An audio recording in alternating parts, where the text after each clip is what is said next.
Okay, so there's this one thing that's been bothering me for weeks, and I've just gotta ask. Your parents are an angel and a demon. Yes. And that's a thing? Well, there are various interpretations across belief systems and cultures, but none that I've been able to find that have been exactly right. Technically, since demons are really just fallen angels, it is more of a case of their offspring simply being a different kind of angel, but even then I don't... Got it, no point in hearing you ramble about it anymore. But still, one more thing I've gotta know. If your parents are supernatural beings or whatever, when they had you, how did that work? I'm not sure that I understand the question. You know, did they do it or... What? No! They did not, to use your vernacular, do it. It would be physically impossible. Angels and demons do not possess any specific sex. Although they can appear to others a particular sex and or gender, I'm assuming that's why a good deal of angels in literature tend to be male. If you want humanity to listen to you, why not look like the ones who have a record of taking positions of power? Anyhow, I suppose that is a very protracted way of saying that there was no doing it, since there were no means by which to do it. Oh, I get it. Good. You have two dads. What? It's cool. I won't judge you because you're embarrassed of your gay dads. Guess that's just the angel in you, huh? But that's not... I'm assuming that you're acquainting the opinions of angels with those of many Christian religious institutions. Just know that I do not have two fathers, but even if I did, I wouldn't object to their feelings for one another. Angels and demons, for that matter, do not have any negative convictions on the subject, and neither do I. Alright, I don't believe that I can put it any more plainly than this. It was simply two beings engaged in a relationship that transcended anything physical, to the point where their general, essences, I suppose you could call them, interacted in a way that produced offspring. The point being, you see, that the relationship and subsequent conception was of an entirely emotional, transcendental nature. Absolutely no carnal interactions of any kind. Oh, okay. Emotional. Now it makes sense. You have two moms.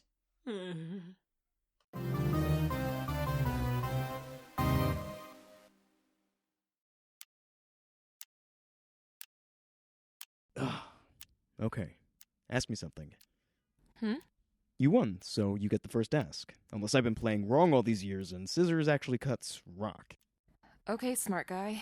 Just let me think for a second. You seem pretty good with a sword, and if your little scuffle with algae is anything to go by, you can sure as hell throw a punch. I appreciate the compliments, but those aren't questions. I'm getting to it.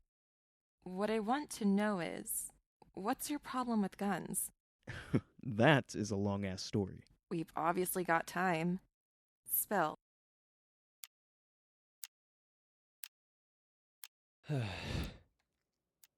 Alright. Time to go into the incredibly enclosed, definitely dark vent. That's the spirit! Time to spring into action! Or, maybe more accurately, vent into action! Huh? Wow! You are so small! Pretty awesome to finally see your skills in action. Just put me in the Super vent. impressive. Huh? Oh, sorry, dude. Let me just get you up within earshot here. What was that now? Please, just put me in the vent. You got it, buddy! And don't worry, I'll be right here to talk to you until you make it out. That's... good? Heck yeah, it is!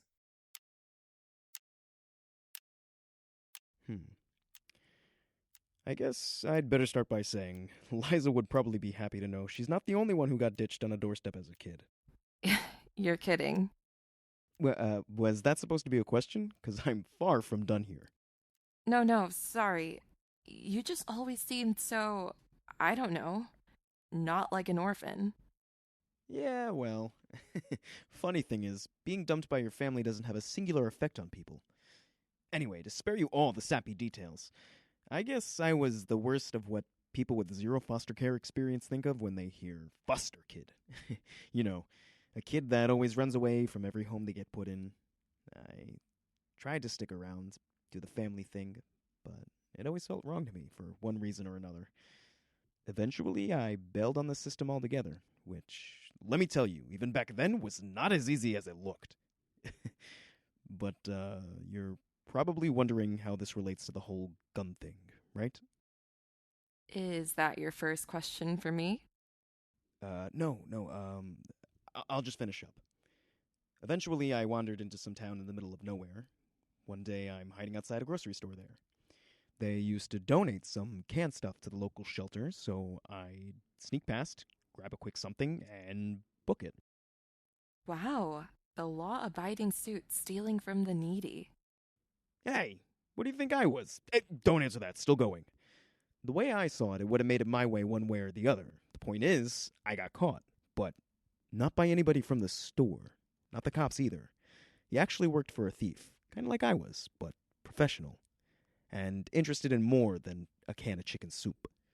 He told me he was impressed and wouldn't rat me out if I came with him to meet his boss. And you followed a shady stranger because... Okay, since you're so set on asking me questions, how about you let me ask you one before I add on? Okay, fine. Shoot. What's your problem with guys like me? Suits, I mean. Easy. I had a serious problem. Those suits left me out to dry. End of story. What, that's it? I give you a goddamn novel and you give me a couple of sentences? Jeez. I thought women were supposed to be the talkative ones. That's funny because I thought the same thing about lawyers. Touché. Guess I'm gonna have to come up with a better question. Once you answer mine, why'd you follow that sketchy guy? I was 9. I thought if things got rough I could take 'em. Okay, ghost traps, check. Shovels, check. Baseball bat in case things get rough, big check. Let's do this thing.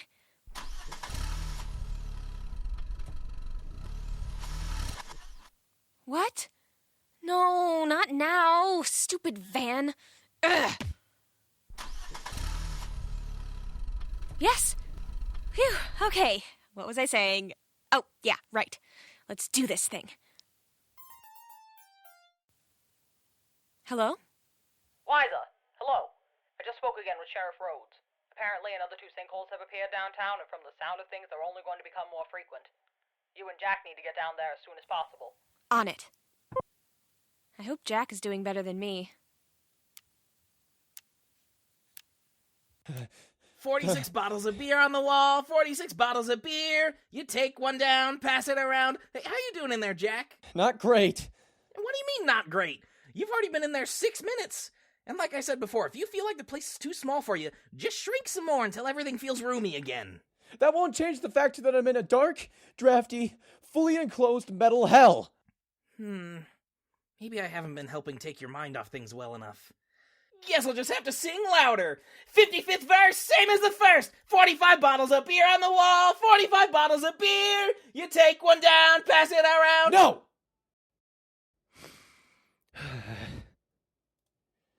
I think I might do better without the singing.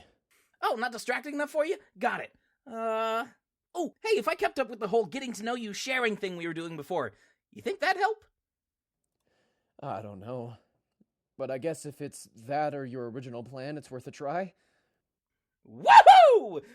Talking about me. Me. Okay, here goes.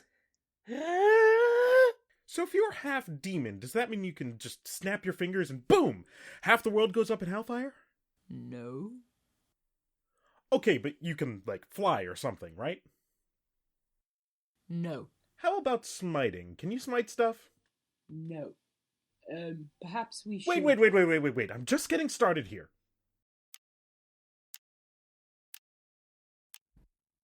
So, what happened next? Not so fast. I get a question first. You said end of story when you answered my last question, so tell me the story. Not a question. Okay, what is the story? Well, for starters, I bet it'll top your whole runaway foster kid bit. That I'd like to hear. No problem. I grew up in a cult. Like a religion is everything, but not in a good way. Women have no rights. Strict rules on relationships, careers, and family life cult. Shit. Yeah, I'd say that's an accurate summary of my childhood. And since my parents and I didn't fit the aesthetic standards of the community, We had to work hard to get respect. Not high up on the totem pole or anything, but still respected. Aesthetic standards? I won't count that as a question, given the obvious answer. The place was run by old, egotistical, God-fearing white guys. I don't think their spectrum of acceptable complexions was what you'd call broad. Anyway, my dad ran a pretty successful farm, and my mom was a seamstress, so I guess we pulled our weight. My mom didn't have much luck having kids, so my parents put all their time and energy into getting me ready to move the family up in the world. How, you may ask? Why, by being arranged to marry one of the church elders' sons at the age of 7. Not like we got married at 7, although I wouldn't have put it past them. My mom made sure I knew how to do all that super fun and fulfilling domestic work so that I'd be ready by the time a community-sanctioned marriage rolled around. Meanwhile, the boys I knew got to learn how to stab and shoot, while I wasn't even allowed to watch. Yeah. Well, I'd like to see one of those guys try to take you now. Bet they'd crap their pants. Yeah. Guess my dad never thought to check his little girl's room for his missing knives. Or stop to wonder how his gun was always empty every morning. I had to get up pretty early not to get caught, but I guess it was worth it. Guess so. I might have gone on in secret like that for the rest of my life. But then, when I was 17, I did something massively stupid that put a wrench in everything. What? Let me ask you a question first. Fine. That creep you followed back to what I can only assume was some scary abandoned warehouse full of criminals and illegal contraband. What was his name? Val. And he wasn't a creep. He was a good guy. I find that hard to believe. Trust me. Now, what was that stupid thing you did as a teen in a big scary cult? Forget to pray? Call out some morally superior idiot in public? Make out with the preacher's son? Yes. Yes, what? The thing about the preacher's son. That happened. And it was more than making out. Oh. You mean you... I was not expecting that. Not expecting what? Oh, wait. I'm not done answering that first question, and I don't want to mess with this thing we've got going. Screw the thing! If we want to ask each other questions, we should be able to. Forget about whatever hang-ups we might have. Just ask me. Okay. Not expecting what? Not expecting you to get caught up with some guy, even if you were a kid. Why not? I guess you just seem tougher than that. Being tough didn't have anything to do with it. The guy caught me shooting one day. I thought he was going to rat me out, but then he told me that he thought it made me more interesting than the other girls. He was nice to me, and he showed a level of interest in me that I'd never gotten from anybody before. Not even my parents. We started sneaking around behind everyone's backs, and one thing led to another until... You got pregnant. Yeah. Before I was married. With a guy who wasn't my intended husband. Jeez. You gonna tell me they made you wear a scarlet letter or something? No, but there was a shroud, and it was not comfortable. And everyone basically took every chance they could to judge me, tell me how evil I was. My engagement went down in flames, my parents basically disowned me. But I'd do it all 1,000,000 times over if it meant I still got Rachel out of it. She's really something special. I bet she is. And where was dear old Dad for all of this? Hiding somewhere, denying responsibility, pretending I didn't exist. I mean, the preacher's son couldn't dare be caught with a girl like me, could he? Mm-hmm. Oh, yeah. Sounds like a stand-up guy. Well, who cares about him anyway? Rachel and I are better off without him. I got both of us out of that place before they had the opportunity to ditch us themselves. But a 17-year-old single mom with no family or friends for support and a few skills beyond sewing and shooting doesn't have many opportunities. So the first thing I tried to do once we were free was get some help. Not just with starting a life, but also with shutting that hellhole down so other girls could have a future too. And that's when you went to the suits. Lawyers, cops, PIs, politicians, anybody I could find who might have been able to use that place's messed up practices against them, and believe me, there were plenty of reasons to take them down. But the supposed professionals all told me that they'd come up short. There was nothing suspicious to report. I don't know if they were bought out, blackmailed, or what, but I really didn't care. I still don't. That was when I learned to trust myself before anybody else, especially guys in suits. Guess that answers all your questions, unless you have any more. No, I think I'm good. Are you? Yeah, I think I am. God, look at us. We've got you growing up as some kind of warped version of Oliver Twist, and me busting out of a cult. Not to mention Liza's history selling her stuff for foster home money, and the doc's psycho streak. Yeah, you're right. Is there anyone on this team who doesn't have some kind of demented emotional baggage? And that's the story of my totally stable and pleasant childhood. How am I doing, Jack? Good. Great. Just keep talking. Really? Wow! Nobody ever lets me talk for this long. Can't imagine why. Now, talk about something else. Okay, let me think. Can I ask you a question? Sure. Fine. Whatever. Why do you and your brother fight all the time? We don't fight all the time. Could have fooled me. And Liza and Carlton and everybody else. Okay, I get it. To be honest, I fight with Algie, mostly to keep him out of trouble. What kind of trouble? Whatever kind you can think of. It's been the same since we were kids. It's like he goes looking for it. Like, for example, I'm sure he's already put Dr. Quaid through the ringer by now. Oh, I don't think so. Do you know anybody who's in heaven or hell right now? No. Can you tell who's going to heaven or hell, like by looking at them? No. Have you ever been to heaven or hell? I don't exactly engage in family matters. So is that a... No. You don't know Algie. Along with doing things faster than normal, he also has a hard time knowing when to stop, which is usually where I come in, so hopefully someone can knock some sense into him before he does any actual damage. And on the occasions when he actually does damage, I have to handle the fallout because he either runs away or denies that he did anything wrong. Wow. He kind of sounds like a jerk. Yes and no.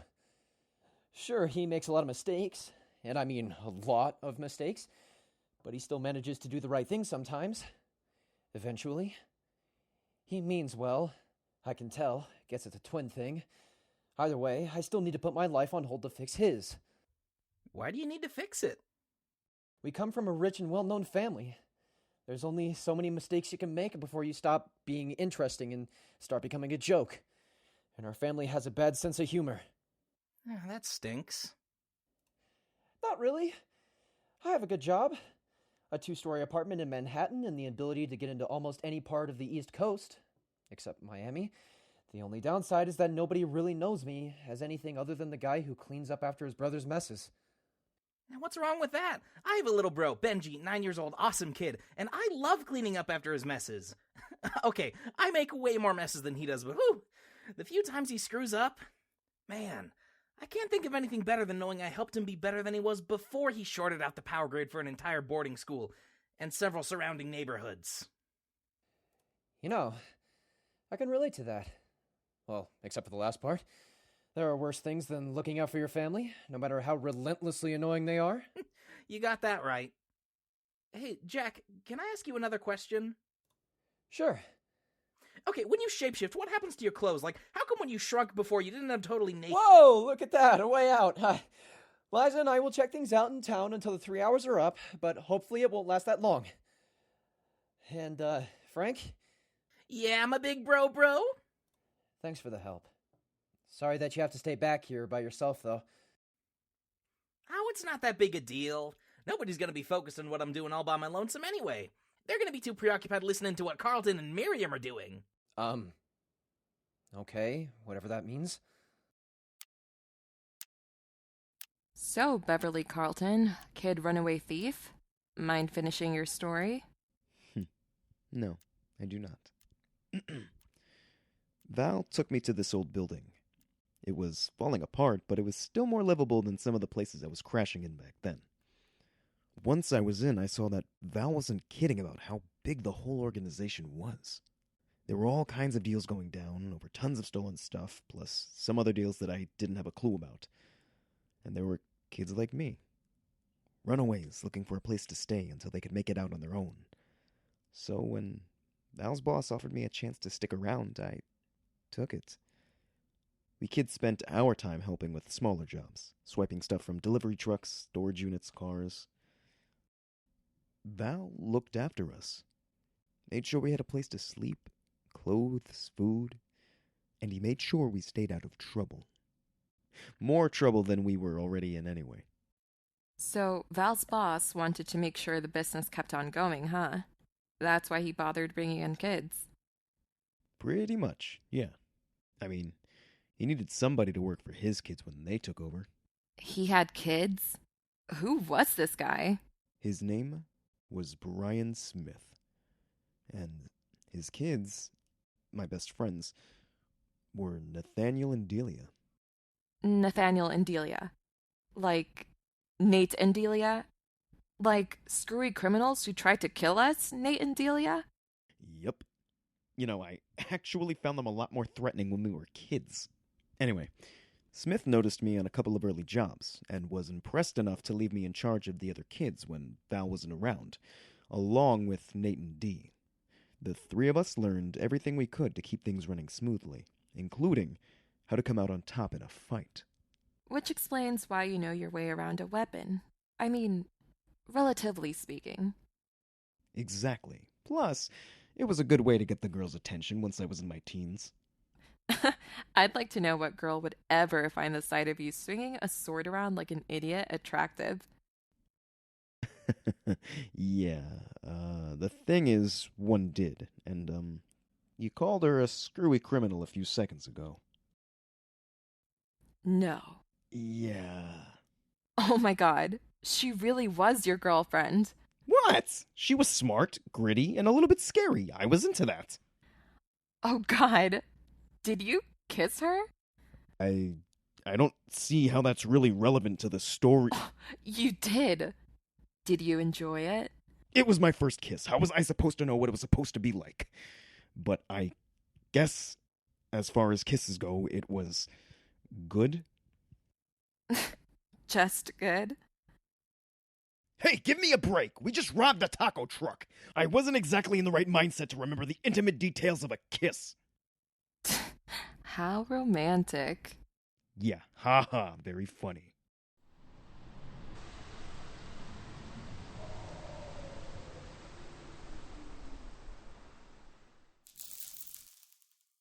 Wow. That's a deep hole. It's the one Chester fell down earlier today. First one of these sinkholes to show up. Aren't there supposed to be more of you? I thought Martin was gonna send everybody he had down here. They're coming soon, don't worry. They're just a little preoccupied at the moment. Can you grant wishes to guys about to jump off bridges, like in that movie? No. But you can heal people, Yes. including yourself. No. But I mean, you're at least immortal, right? If you've got those parents and you've already been around for like over 1,000 years, you've got to be immortal. No. Well, that is, I really don't know. How can you not know? Well, it's not like I've been eager to try and find out. You don't get to live for over a millennium by taking stupid risks. No, you get to by sitting around in depressing libraries and labs all day, going through medical school 5 times when you can already heal people on your own, and generally being the most boring person on Earth. I'm not boring. Eh! What do you mean, eh? All you do is research stuff and worry about everything. Not to mention you have such an epic family background and you can't even do anything cool with it. You know, I'm almost wishing I was talking to the scary demon guy. At least the possibility of him trying to kill me would be exciting. No, it wouldn't. At least not for me. Well, actually it would for me, but not any part of me that I respect. What do you mean? You were inquiring as to whether I had any skills relating to my parentage. While I can't attest to that much when it comes to being in my usual state of mind, I can admit to having discovered certain, curious capabilities relating to when I'm not as lucid as I'd prefer. Wait, like what? Well, enhanced endurance, agility, and strength mostly, and regrettably a greater knowledge of combative practices. That's why when I had that confrontation with Miss Smith, I... Kicked her ass within an inch of her life? Yes. And I can tell you that while it definitely is exciting, it is also dreadful. Makes sense to me. I don't think I know anybody who'd want to let a demon loose on the world. Definitely don't know any who are actually demons. Yes, well, luckily I don't allow that to happen often. Only when I'm in severe distress or angered, and those are experiences that I've taken care to avoid. So, what? You've never been angry? No, I have been. It's just... I'll put it like this. Have you ever done something impetuous, something that you immediately regretted? Doing something without thinking and then feeling bad about it? Yes. First part, yes. Second part, not so much. Oh. Well, if you can imagine that feeling of remorse, but prolonged for an extensive period of time, while simultaneously feeling inexplicably satisfied, that's what submitting to demonic forces feels like. At least for me. Got it. And this time I mean it. But you know, even if that's how you feel, it might not be a bad idea to let that alter ego of yours out every once in a while. It's part of who you are, so you shouldn't spend all your time trying to ignore it. Believe me. I know from experience. You know, when I was a kid, my mom signed me up for tap lessons. Thought that if I had something to keep my restless feet occupied, maybe I wouldn't be running around so much. Gosh. May I assume that it didn't work? Nope. Actually, it made me realize how much fun running around could be. If you did it with a purpose. You should think about dealing with your own stuff that way. Through dance? No. By trying to put those demon skills of yours to good use. If you think it'll do some good, I say go on. Get angry. Take a risk. Live for once. You do realize that self-control is something that I don't exactly have under those circumstances. I thought that I'd explained that thoroughly enough. Just think about it. All right. Thank you for your candor. Psh, please. That little story is nothing. Let me tell you about last New Year's Eve.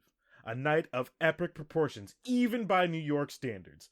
I thought Jack was going to have a stroke. 7 parties, 3 different boroughs, no idea who I'd end up with at the end of the night. Would you mind possibly sharing a milder anecdote? You got it. Why don't I tell you about how that dancing ended up paying off when I needed something to impress a certain lady? Since it looks like you may need some help in that department yourself.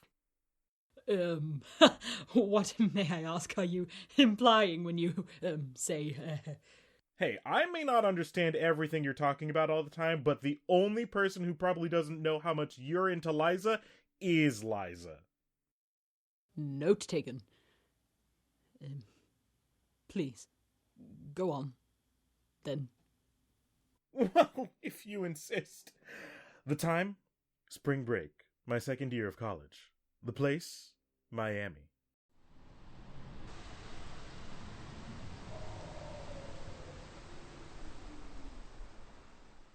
So there's a big hole in the ground that we are somehow supposed to investigate. Don't worry, Jack. I've got a bag full of that spelunking stuff Frank keeps in his lab.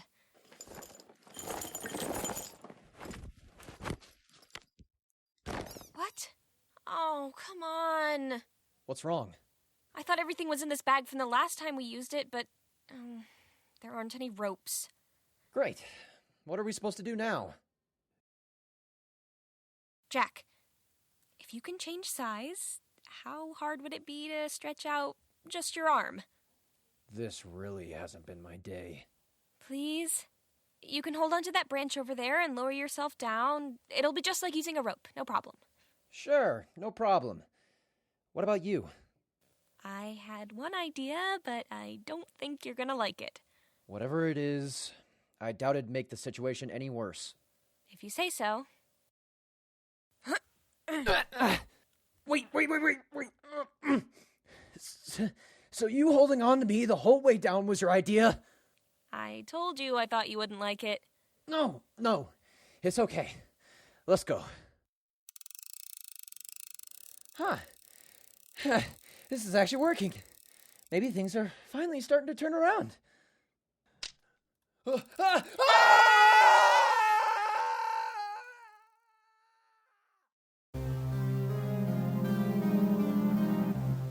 Heinous Investigations was created, written, and directed by Jessica Castro, featuring the voices of David Manuele, Elena Garcia, Bryce Riffle, Tuan Nguyen, D.G. Holstein, A.J. Somerville, Naomi Park, Maria Elizabeth Burns, Jamie Forney, Emily Folger, and Jessica Castro, with a guest appearance by Christian Pineda.